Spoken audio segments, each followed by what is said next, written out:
Hello, in this video I will show you how to insert SIM card into Samsung Galaxy A05S. So to insert SIM card into this phone you have to use the pin, something like this, and then insert this pin into this hole and your SIM tray will pop up and you can pull it out. And now you have to place your SD card on your SIM tray. And also your SIM card.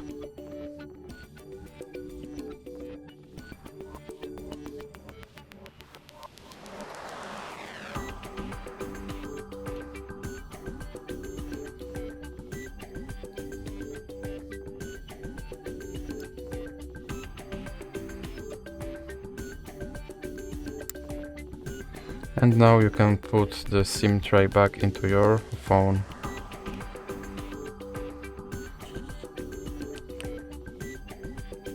And now my SIM card should work.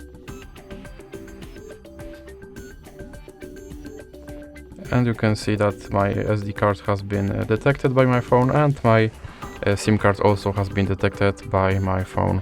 So that's it for this video. If you liked it, please remember to leave a like and subscribe.